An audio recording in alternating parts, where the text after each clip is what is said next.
Saudi അറേബ്യയിൽ ഇന്ത്യയിൽ നിന്നുള്ള ഉംറ തീർത്ഥാടകർ സഞ്ചരിച്ച ബസ് അപകടത്തിൽപ്പെട്ട് 45 പേർക്ക് ദാരുണാന്ത്യം. മരിച്ചവരിലധികവും ഹൈദരാബാദിൽ നിന്നുള്ളവരാണ്.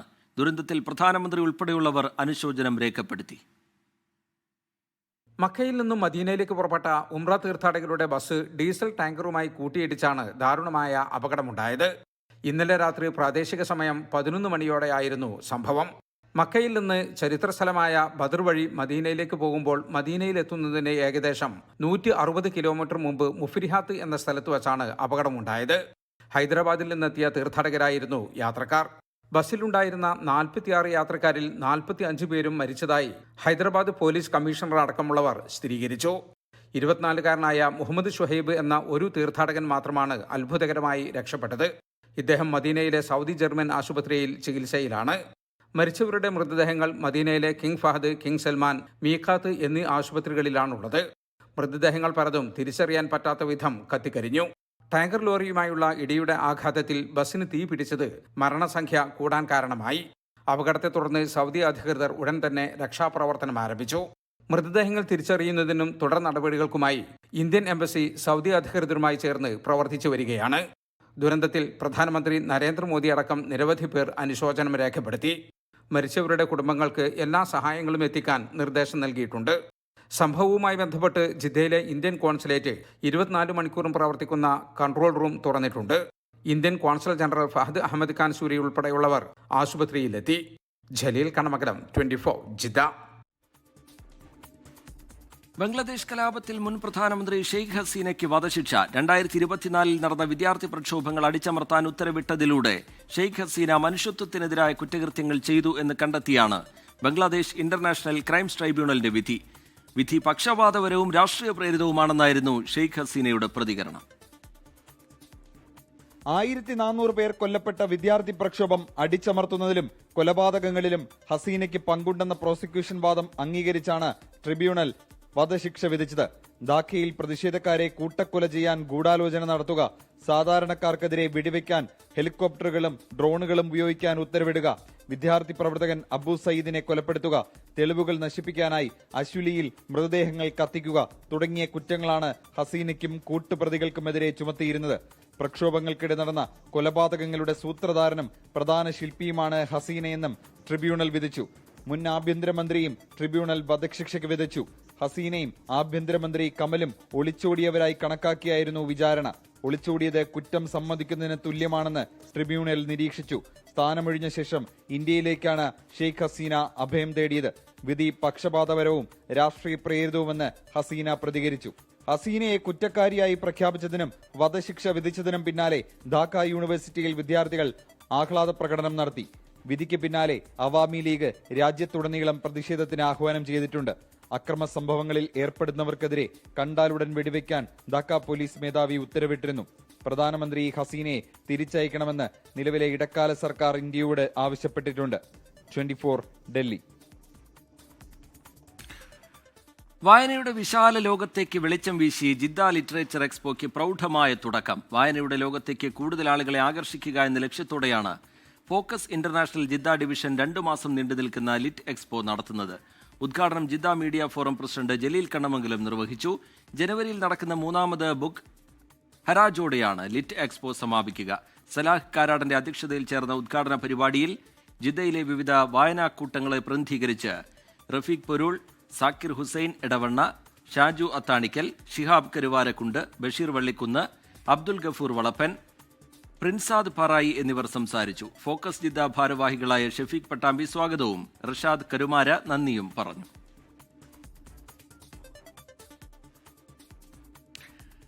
Qatar Indian community benevolent forum പ്രസിഡന്റും മലയാളിയുമായ ഷാനവാസ് ബാവയെ ഖത്തർ തൊഴിൽ മന്ത്രാലയത്തിന്റെ കമ്മ്യൂണിറ്റി അഡ്വൈസറായി തിരഞ്ഞെടുത്തു. ICBF മാനേജിംഗ് കമ്മിറ്റി അംഗവും തൊഴിലാളി മത്സ്യത്തൊഴിലാളി ക്ഷേമ വിഭാഗം തലവനുമായ തെലങ്കാന സ്വദേശി ശങ്കർ ഗൌഡാണ് ഈ സ്ഥാനത്തേക്ക് തിരഞ്ഞെടുക്കപ്പെട്ട മറ്റൊരു ഇന്ത്യക്കാരൻ. ഇന്ത്യൻ കമ്മ്യൂണിറ്റിക്കിടയിലെ സേവന പ്രവർത്തനം, നേതൃത്വം എന്നിവ മുൻനിർത്തിയാണ് തൊഴിൽ മന്ത്രാലയം ഇരുവരെയും കമ്മ്യൂണിറ്റി അഡ്വൈസർമാരായി തെരഞ്ഞെടുത്തത്. ഷാർജ അന്താരാഷ്ട്ര പുസ്തകമേളയ്ക്ക് കൊടിയിറങ്ങി. 1000-ഓളം പുതിയ പുസ്തകങ്ങളാണ് മേളയിൽ ഇത്തവണ പ്രകാശനം ചെയ്തത്. ആളുകളുടെ പങ്കാളിത്തം കൊണ്ടും ഇത്തവണത്തെ മേള ശ്രദ്ധേയമായിരുന്നു. 12 ദിവസങ്ങളിലായി 206 രാജ്യങ്ങളിൽ നിന്നുള്ള 14 ലക്ഷത്തിലേറെ സന്ദർശകരാണ് ഇത്തവണ ഷാർജ പുസ്തകോത്സവത്തിനെത്തിയത്. 1000-ഓളം പുതിയ പുസ്തകങ്ങളാണ് മേളയിൽ പ്രകാശനം ചെയ്തതെന്ന് ബുക്ക് അതോറിറ്റി വ്യക്തമാക്കി. ഇതിൽ മലയാളി എഴുത്തുകാരുടെ പുസ്തകങ്ങളാണ് ഭൂരിഭാഗവും എന്നതാണ് ഇത്തവണത്തെ പ്രത്യേകത. പുസ്തകമേളയുടെ ചരിത്രത്തിൽ ഇതാദ്യമായാണ് ഇത്രയധികം പുസ്തകങ്ങളുടെ പ്രകാശന കർമ്മം നടന്നത്. നിങ്ങളും പുസ്തകങ്ങളും തമ്മിൽ എന്ന പ്രമേയത്തിൽ നടന്ന പുസ്തകമേളയിൽ ഗ്രീസ് ആയിരുന്നു ഇത്തവണത്തെ അതിഥി രാജ്യം. 118 രാജ്യങ്ങളിൽ നിന്നുള്ള 2350 പ്രസാധകരും 66 രാജ്യങ്ങളിൽ നിന്നുള്ള 250 എഴുത്തുകാരും ചിന്തകരും കലാകാരന്മാരും പുസ്തകമേളയെ സജീവമാക്കി. പുസ്തകമേളയോടനുബന്ധിച്ച് 1200 കലാ സാംസ്കാരിക സർഗാത്മക പരിപാടികളും അരങ്ങേറി. ഇന്ത്യയിൽ നിന്ന് മേളയ്ക്കായി എത്തിയ വായനക്കാരും നിരവധിയായിരുന്നു. ഫസ്റ്റ് ടൈമാണ് ഷാർജ ഫെസ്റ്റ് കാണാൻ വരുന്നത്. എൻ്റെ ഫ്രണ്ടിൻ്റെ കൂടെയാണ് വന്നത്. മഹാ അത്ഭുതം തന്നെയാണ് ഈ ഫെസ്റ്റ്. എന്നെ വല്ലാണ്ട് ആശ്ചര്യപ്പെടുത്തിയൊരു കാര്യമാണ്. അങ്ങനെ സന്തോഷമായി. ജീവിതത്തിൽ ആദ്യമായിട്ട് കിട്ടുന്ന ഒരു അനുഭവമാണ്. മേളയിലെ വിവിധ ഹാളുകളിലായി നിരവധി സാംസ്കാരിക പരിപാടികൾ അരങ്ങേറി. കവി K Sachidanandan, K R Meera, E Santhosh Kumar എന്നിവർക്ക് പുറമെ ബുക്കർ പ്രൈസ് ജേതാവ് കന്നഡ എഴുത്തുകാരി ഭാനു മുഷ്താഖ്, ക്രൈം റിപ്പോർട്ടറും നോവലിസ്റ്റുമായ ഹുസൈൻ സെയ്ദി തുടങ്ങി ഇന്ത്യൻ എഴുത്തുകാരും ആഗോള പ്രതിഭകളും ഷാർജ പുസ്തകോത്സവത്തിൽ വായനക്കാരുമായി സംവദിച്ചു. 24 ഷാർജ. എഴുത്തുകാരി ചിഞ്ചു സൂസൻ തോമസിന്റെ പുസ്തകം മഞ്ഞമന്താരം ഷാർജ ഇന്റർനാഷണൽ ബുക്ക് ഫെയറിൽ പ്രകാശനം ചെയ്തു. കൈരളി ബുക്സ് ആണ് പുസ്തകം പുറത്തിറക്കിയത്. ഷാർജ പുസ്തകോത്സവത്തിലെ റൈറ്റേഴ്സ് ഫോറത്തിൽ നടന്ന ചടങ്ങിൽ എഴുത്തുകാരിയും സാമൂഹിക പ്രവർത്തകയുമായ ഹണി ഭാസ്കർ പുസ്തകത്തിന്റെ പ്രകാശനം നിർവഹിച്ചു. പ്രണയം, ഓർമ്മകൾ, പ്രവാസം, അനുഭവങ്ങൾ എന്നിവയടങ്ങിയ 30ഓളം കഥകളാണ് മഞ്ഞമന്താരത്തിൽ ഉള്ളത്. പുല്ലൂർ സ്വദേശിയായ ചിഞ്ചു തോമസ് ദുബായിൽ IT സംരംഭകയാണ്. കൈരളി ബുക്സ് MD അശോകൻ, ജിതിൻ ജോയ് എബ്രഹാം, ആന്ത്രിയോ ജിതിൻ ജോയ് എന്നിവർ സംസാരിച്ചു. ഇനി ഇപ്പോൾ ലഭിക്കുന്നൊരു വാർത്തയിലേക്കാണ്. പാലക്കാട് വടക്കഞ്ചേരി വാണിയംപാറയിൽ ലോറി ഡ്രൈവർക്ക് മർദ്ദനം. കുഴൽമന്ദം സ്വദേശി അബു താഹിറിനാണ് മർദ്ദനമേറ്റത്. അബു താഹിറിന്റെ ലോറി യുവാക്കൾ വന്ന കാറിനെ ഓവർടേക്ക് ചെയ്തു എന്നാരോപിച്ചാണ് മർദ്ദനം. ഐഷത്തുൽ ഷംന വിവരങ്ങളുമായി പാലക്കാട്ട് നിന്ന് ചേരുന്നുണ്ട്. ഷംന, വിവരങ്ങൾ എന്താണ് ഷംന? റീജിത്ത്, ഇന്ന് രാത്രി 7:30 കൂടിയാണ് ഈ മർദ്ദനം ഉണ്ടാകുന്നത്. ദേശീയപാത വടക്കഞ്ചേരി വാണിയംപാറയിൽ വെച്ചാണ് ഈ ലോറി ഡ്രൈവറെ ക്രൂരമായി ഈ 2 യുവാക്കൾ ചേർന്ന് മർദ്ദിച്ചത്. തൃശൂർ ഭാഗത്ത് നിന്നും വരികയായിരുന്ന ഈ പാലക്കാട് ഭാഗത്തേക്ക് വരികയായിരുന്ന അബു താഹിറിന്റെ ലോറി അതേ ദിശയിൽ വന്ന ഈ യുവാക്കളുടെ കാറിനെ ഓവർടേക്ക് ചെയ്തു എന്ന് ആരോപിച്ചുകൊണ്ടാണ് മർദ്ദനം ഉണ്ടായത് എന്നാണ് ഇപ്പോൾ ലോറി ഡ്രൈവർ പറയുന്നത്. ഇയാൾ കുഴൽമന്ദം സ്വദേശിയാണ് ഈ മർദ്ദനമേറ്റ അബു താഹിർ. ഇയാളുടെ ഈ മർദ്ദനത്തിൽ ഒരു പല്ല് കൊഴിഞ്ഞതായാണ് വിവരം. ഇയാളിപ്പോൾ ആലത്തൂരിലെ സ്വകാര്യ ആശുപത്രിയിൽ ചികിത്സയിലാണ്. എന്തായാലും ഈ തൃശൂർ രജിസ്ട്രേഷനുള്ള ഒരു കാറിൽ വന്ന 2 പേരാണ് ഇയാളെ മർദ്ദിക്കുന്നത്. മർദ്ദനത്തിന്റെ CCTV ദൃശ്യങ്ങളടക്കം ഇപ്പോൾ പുറത്തു വന്നിട്ടുണ്ട്. എന്തായാലും സംഭവത്തിൽ ഉടൻ തന്നെ പോലീസ് അന്വേഷണം ആരംഭിക്കും. ഈ യുവാക്കൾ മർദ്ദിച്ചതിന് ശേഷം കടന്നു കളയുകയായിരുന്നു. പിന്നീട് നാട്ടുകാർ ചേർന്നാണ് ഈ ലോറി ഡ്രൈവറെ ആശുപത്രിയിൽ എത്തിച്ചത്. എന്തായാലും ആശുപത്രിയിൽ നിന്നും ഇപ്പോൾ വിവരം പോലീസിന് കൈമാറിയിട്ടുണ്ട്. ഉടൻ തന്നെ അന്വേഷണം ആരംഭിക്കും. ഐഷത്തുൽ ഷംന പാലക്കാട്ട് നിന്ന് വിവരങ്ങൾ പങ്കുവയ്ക്കുകയായിരുന്നു. തിരുവനന്തപുരം നഗരത്തിൽ 19-കാരനെ കുത്തിക്കൊലപ്പെടുത്തി. രാജാജി നഗർ സ്വദേശി അലനാണ് കൊല്ലപ്പെട്ടത്. സ്കൂളിൽ നടന്ന ഫുട്ബോൾ മത്സരത്തെ തുടർന്നുണ്ടായ തർക്കമാണ് കൊലപാതകത്തിലേക്ക് നയിച്ചത്. കാപ്പ കേസ് പ്രതിയെന്ന് സംശയിക്കുന്നയാൾ കസ്റ്റഡിയിൽ. Thycaud government model higher secondary സ്കൂളിലെ തർക്കവും സംഘർഷവും പുറത്തേക്കും വ്യാപിക്കുകയായിരുന്നു. ജഗതിയിലെയും രാജാജി നഗറിലെയും വിദ്യാർത്ഥികളാണ് ചേരിതിരിഞ്ഞ് ഏറ്റുമുട്ടിയത്. തുടർന്ന് ഇരുപക്ഷത്തു നിന്നുമുള്ള കൂടുതൽ പേർ സംഭവത്തിൽ ഇടപെടുകയായിരുന്നു. ഇരുവിഭാഗവും ചേരിതിരിഞ്ഞ് തമ്മിൽ തല്ലി. തൈക്കാട് ശാസ്താ ക്ഷേത്രത്തിന് സമീപത്ത് വെച്ചായിരുന്നു രാജാജി നഗർ സ്വദേശി അലന് കുത്തേറ്റത്. കൊല്ലപ്പെട്ട അലന്റെ ദേഹത്ത് ഒരു മുറിവ് മാത്രമാണുള്ളത്. ഹൃദയഭാഗത്തെ ആഴത്തിലുള്ള മുറിവേറ്റാണ് മരണം. കേസിലെ പ്രതിയെ തിരിച്ചറിഞ്ഞതായി സൂചനയുണ്ട്. കാപ്പ കേസിലെ പ്രതി സന്ദീപാണ് കസ്റ്റഡിയിലെന്നാണ് സൂചന. തർക്കത്തിൽ അലൻ മധ്യസ്ഥതയ്ക്ക് എത്തിയതായിരുന്നു എന്നാണ് ബന്ധുക്കൾ പറയുന്നത്. സംഘർഷത്തിൽ 30-ലധികം വിദ്യാർത്ഥികൾ ഉണ്ടായിരുന്നു. സ്കൂൾ യൂണിഫോം ധരിച്ചവരായിരുന്നു കൂടുതലെന്നും ദൃക്സാക്ഷികൾ പോലീസിന് മൊഴി നൽകിയിട്ടുണ്ട്.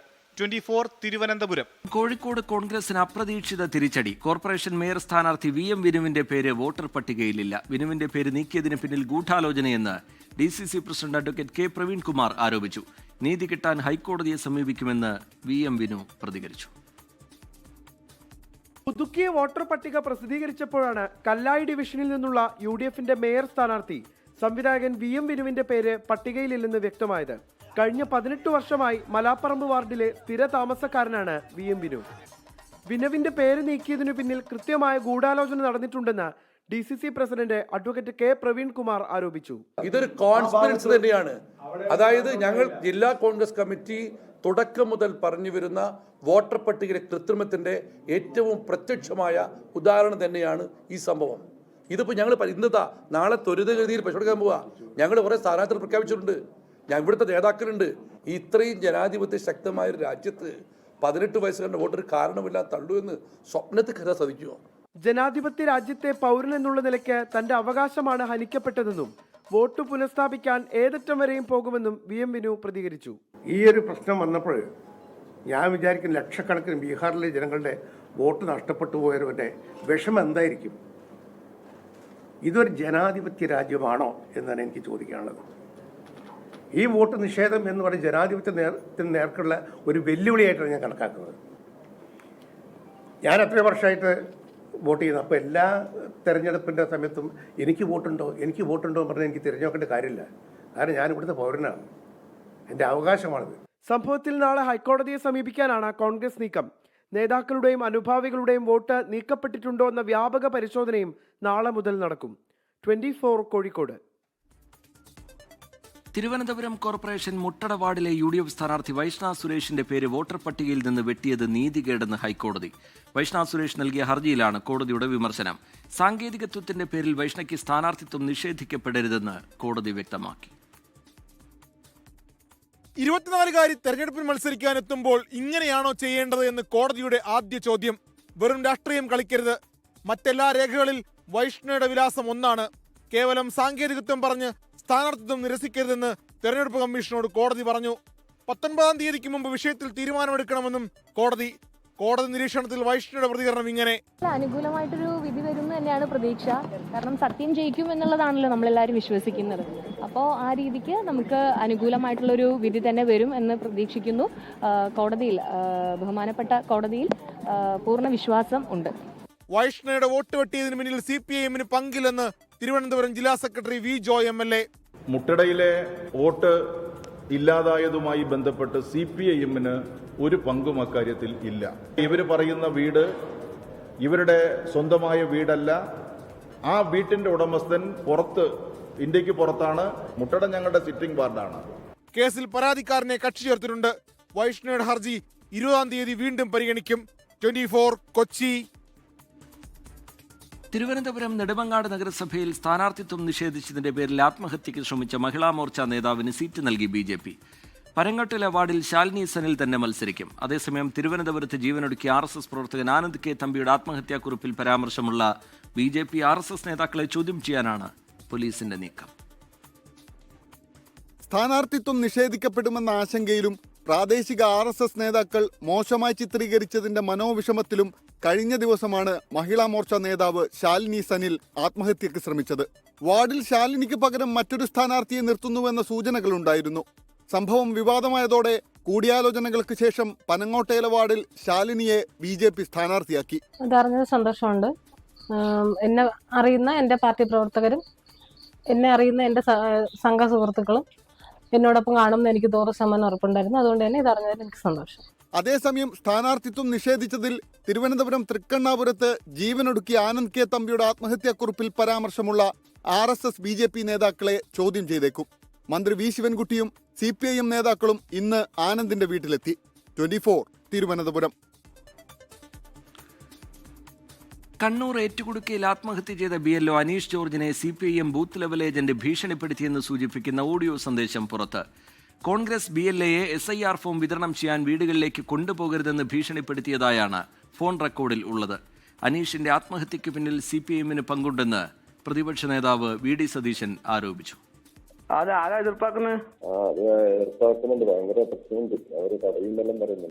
ആരോട് പറയുന്നത്?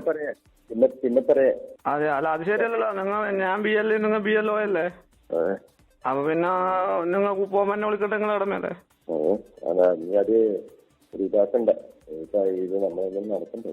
അല്ല അത് ശരിയല്ലോ.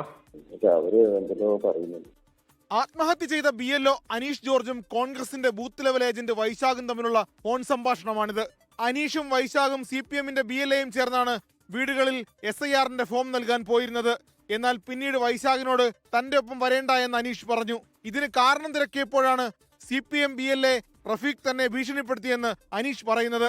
വൈശാഖിനോട് കളക്ടർക്ക് പരാതി നൽകാൻ അനീഷ് പറയുന്നുണ്ട്. ഇക്കാര്യത്തിൽ താൻ കളക്ടർക്ക് പരാതി നൽകിയിരുന്നു എന്ന് വൈശാഖ് കഴിഞ്ഞ ദിവസം വ്യക്തമാക്കിയിരുന്നു. അനീഷിന്റെ ആത്മഹത്യയിൽ CPM-ന് പങ്കുണ്ടെന്ന് പ്രതിപക്ഷ നേതാവ് VD സതീശൻ. പയ്യന്നൂരിൽ നടന്ന BLOയുടെ ആത്മഹത്യ വളരെ ഗൗരവതരമായ ഒരു അന്വേഷണത്തിന് വിധേയമാക്കണം. കാരണം അതിൽ CPM പ്രവർത്തകരുടെ പങ്ക് കൂടി ഉണ്ട് എന്നാണ് പ്രാഥമികമായ അന്വേഷണത്തിൽ വെളിപ്പെടുത്തുന്നത്. ഇലക്ഷൻ കമ്മീഷൻ കുറെ കൂടെ ഗൗരവമായി ഈ വിഷയത്തെ പഠിക്കണം. എന്നാൽ കോൺഗ്രസിന്റേത് അസംബന്ധ പ്രചാരണമാണെന്നും അനീഷിന്റെ മരണത്തിന് ഉത്തരവാദിയായ BJP-യെ ന്യായീകരിക്കുകയാണ് VD സതീശനെന്നും CPM നേതാക്കൾ പ്രതികരിച്ചു. ഈ അസംബന്ധം പറയുന്നതിന് ഒരു അതിരില്ലല്ലോ, അതാണ് ഇതിനുള്ള മറുപടി. അനീഷിന്റെ കുടുംബത്തിന് നിലവിൽ പരാതിയില്ല. ഓഡിയോ സന്ദേശം പുറത്തു വന്നതോടെ രാഷ്ട്രീയ ആരോപണങ്ങളും പ്രത്യാരോപണങ്ങളും തുടരുകയാണ്. 24 കണ്ണൂർ. അനീഷ് ജോർജ് ജീവനൊടുക്കിയതിന് പിന്നാലെ SIR ജോലി സമ്മർദ്ദം വെളിപ്പെടുത്തി BLOമാർ രംഗത്ത്. ജോലി സമ്മർദ്ദത്തിന് തെളിവായി ഉന്നത ഉദ്യോഗസ്ഥർ നൽകിയ കാരണം കാണിക്കൽ നോട്ടീസും പുറത്തുവന്നു. അനീഷ് ജോർജിന്റെ മരണവും BLOമാരുടെ ജോലി സമ്മർദ്ദവും ഉയർത്തി ഇന്ന് ഭരണ പ്രതിപക്ഷ സംഘടനകളുടെ നേതൃത്വത്തിൽ സംസ്ഥാന വ്യാപകമായി പ്രതിഷേധങ്ങൾ നടത്തി. ഒന്ന് യൂറിനേറ്റ് ചെയ്യാനുള്ള സംവിധാനം ഇല്ല. ഞങ്ങൾ പെൺകുട്ടികളാണ്, ഞങ്ങൾക്ക് ഞങ്ങളുടേതായിട്ടുള്ള ഒരുപാട് ഹെൽത്ത് ഇഷ്യൂസും ഒരുപാട് ഫിനോമിനയുണ്ട്. ഇതൊന്നും അഡ്രസ് ചെയ്യപ്പെടാതെ നിങ്ങൾ പറയുന്ന പണി മാക്സിമം ഞങ്ങൾ ചെയ്തിട്ടാണ് പോകുന്നത്. അപ്പോൾ ഈ 2 ജോലിയും കൂടെ ചെയ്ത് ഞങ്ങൾക്കാണെങ്കിൽ ഞങ്ങളെ കൊണ്ട് പറ്റുന്നതിന്റെ മാക്സിമം ചെയ്തിട്ട് പോലും ഞങ്ങൾക്ക് എത്താൻ പറ്റുന്നില്ല. നേരിടുന്ന ജോലി സമ്മർദ്ദം പലവിധമെന്ന് ഇങ്ങനെ BLO ജോലിക്കായി നിയമിക്കപ്പെട്ടവർ വെളിപ്പെടുത്തുകയാണ്.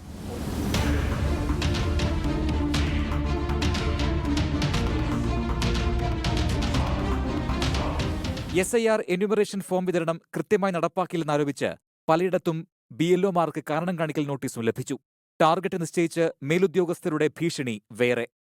LR മീറ്റിംഗിന് വന്നതിന് ശേഷം BLO സൂപ്പർവൈസർമാർ യാതൊരു കാരണവശാലും വില്ലേജ് ഓഫീസിലും BLOമാരുടെ അടുത്തും അല്ലാതെ വീട്ടിൽ പോകാൻ പാടില്ല. മറ്റൊരു കാര്യങ്ങൾക്ക് ഉച്ചയ്ക്ക് ശേഷം ലീവ് അനുവദിക്കുന്നതല്ല.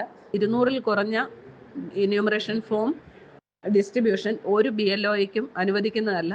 അല്ലാത്ത പക്ഷം നിങ്ങളുടെ DDO മുഖേന നമ്മൾ ഡിസിപ്ലിനറി ആക്ഷനിലേക്ക് മുന്നോട്ട് പോകാനാണ് തീരുമാനിച്ചിട്ടുള്ളത്. അനീഷ് ജോർജിന്റെ മരണത്തിൽ പ്രതിഷേധം ശക്തമാക്കുകയാണ് സർക്കാർ ജീവനക്കാരുടെ സംഘടനകൾ. തിരുവനന്തപുരത്ത് മുഖ്യ തെരഞ്ഞെടുപ്പ് ഓഫീസറുടെ ഓഫീസിലേക്ക് വിവിധ സംഘടനകൾ പ്രതിഷേധ മാർച്ച് നടത്തി.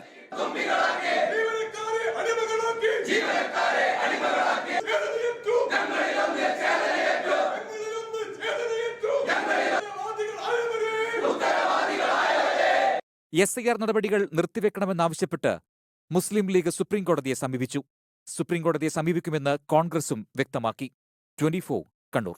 വൈറ്റ് കോളർ ഭീകരസംഘം ഡ്രോണുകളും റോക്കറ്റുകളും ഉപയോഗിച്ച് ആക്രമണം നടത്താൻ പദ്ധതിയിട്ടിരുന്നതായി കണ്ടെത്തൽ. കശ്മീരിൽ ഒരാളെ NIA അറസ്റ്റ് ചെയ്തു.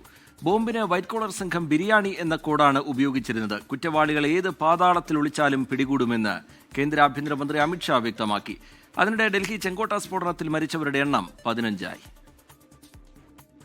വൈറ്റ് കോളർ ഭീകര സംഘത്തിന് ബോംബ് നിർമ്മിക്കാൻ സാങ്കേതിക സഹായം നൽകിയ ജമ്മു കശ്മീർ സ്വദേശി ഡാനിഷ് എന്ന ജാസിർ ബിലാൽ വാനിയെയാണ് NIA അറസ്റ്റ് ചെയ്തത്. കേസിൽ NIA നടത്തുന്ന 2ാമത്തെ അറസ്റ്റാണിത്. ഡ്രോണുകളും റോക്കറ്റുകളും ഉപയോഗിച്ച് ആക്രമണം നടത്താൻ ഭീകരസംഘം പദ്ധതി തയ്യാറാക്കിയതായി NIA കണ്ടെത്തി. NIA കഴിഞ്ഞ ദിവസം അറസ്റ്റ് ചെയ്ത അമീർ റാഷിദ് അലിയെ ഡൽഹി പട്യാല ഹൌസ് കോടതി 10 ദിവസത്തെ കസ്റ്റഡിയിൽ വിട്ടു. ചാവേർ ആക്രമണം ലക്ഷ്യം വെച്ചാണ് അമീർ റാഷിദ് സ്വന്തം പേരിൽ I-20 കാർ വാങ്ങിയത്. സ്ഫോടക വസ്തു നിർമ്മിക്കാനും ഉമറിനെ അമീർ സഹായിച്ചതായി NIA കണ്ടെത്തി.